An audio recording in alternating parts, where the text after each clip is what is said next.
Hi friends, it's been a while with a video update. Thank you so much for your patience. If you saw my last Facebook post, you know that I've been having to attend to some things from flood damage, storm damage that I had not attended to yet. Still in the process of that, still dealing with that, but wanted to give you guys an update. As you can see behind me, it snowed yesterday for the first time. I'm going to keep this video short and to the point and going to make a separate personal update video sometime in the next couple of days. I think I really need to give an update on our outreach apothecary and current needs.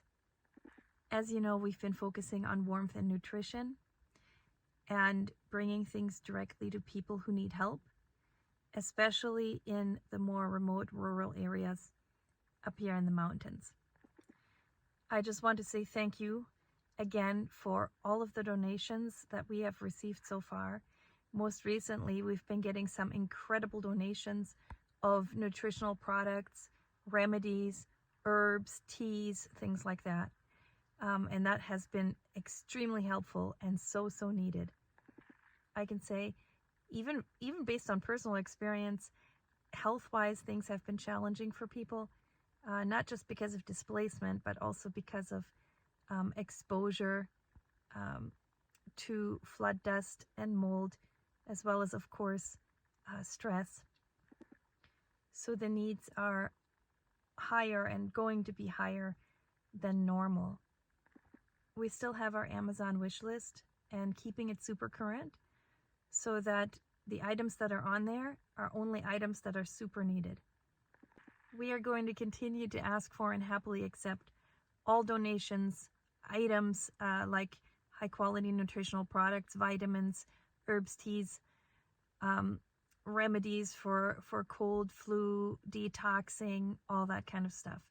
If you're an herbalist and you're sending things, you can even send in bulk, and we can bottle and label if that's something that makes it easier. And when it comes to the Amazon wish list, I just want to point out that it's Black Friday week. So there are definitely items that are discounted in case that makes a difference for you to be able to donate and send things for people who need them. We're definitely going to continue to need things like the army blankets and the nebulizer machines and the other items on the list. I would like to say that what's really needed right now are heaters of all sorts. So the heaters that you're going to see on the wish list are basically three categories. There are radiator heaters for people who have electricity, and the radiator heaters very efficiently heat space, especially small spaces. Then there are small wood stoves. Those are like camping wood stoves that can be used in hot tents. And then there are indoor safe propane heaters. So when it comes to propane heaters, what's really needed for somebody who doesn't have electricity to be able to heat inside of a tent or a tiny home safely. And there actually are propane heaters that are made that way. Not quite sure how it works, but it works. But looking at indoor safe if possible. And I did put a couple of those on the list. The situation is hard to describe. It's almost like you really have to be here to see it to believe it. Maybe I can attach some footage at the end of the video. Right now, the number one priority is to get people who have been displaced out of the cold into shelter, warm shelter, so that people can stay dry and warm.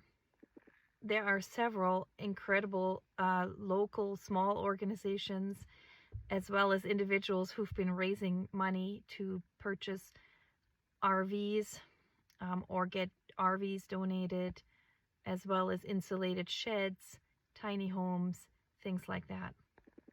Also, let me paint a picture a little bit, because I think one of the questions that's most often asked from people who aren't here is, why aren't there more shelters being provided for folks? Why aren't there FEMA shelters or more shelters in churches and so on?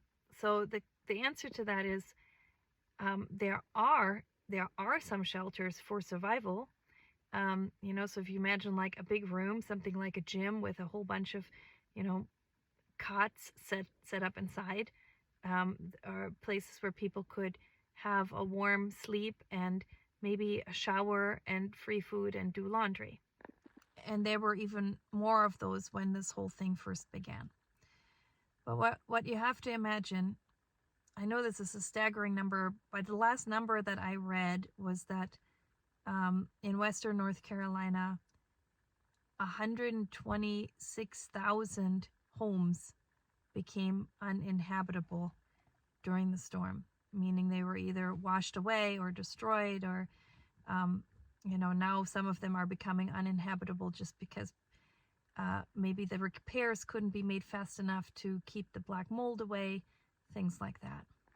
So with this massive amount of people who were displaced, you have to think a little bit like, what is it going to take for these people to rebuild for the long haul, right? Yes, somebody could go to a shelter for survival if that's needed, you know, like basic survival, meaning not freezing to death in the cold or something like that. But when it comes to people rebuilding their lives, this is going to have to happen in stages. And of course, there's some people who left, some people who were possibly able to let go of their land or sell their land, but there are a lot of people who are not going to do that, who want to stay, need to stay, and so on. And if you're in the process of rebuilding your life as a family, for example, you're not going to be able to stay at a shelter for a long time and actually create any sort of normalcy for your children, any sort of healing, you know what I'm saying? Because even a situation like that is stressful, right? So what it looks like in terms of providing shelter for people and helping them rebuild, it's basically in, I guess you could say, 3 phases, or what I've observed is like these 3 phases. Right now, people, it's a big push to just get people out of the cold, right? And that would be like platforms with hot tents. So imagine those canvas tents with wood stoves inside. And then hopefully moving people into the next step as they become available, which is something like insulated sheds, tiny homes, small, you know, campers that are winterized. And that, believe it or not, is the stepping stone, right? For people to be able to live their life as normally as they can, meaning that parents can go to their jobs, children can go to school, people can rebuild with their community, with their families, their people that they know, and that rebuilding process is going to take years for many, because I think 3% of the folks whose homes got flooded had flood insurance. As far as I know, that's the last statistic I heard, right? So it's not going to be something that happens overnight. And I hope that explains it. I hope that explains what's happening here.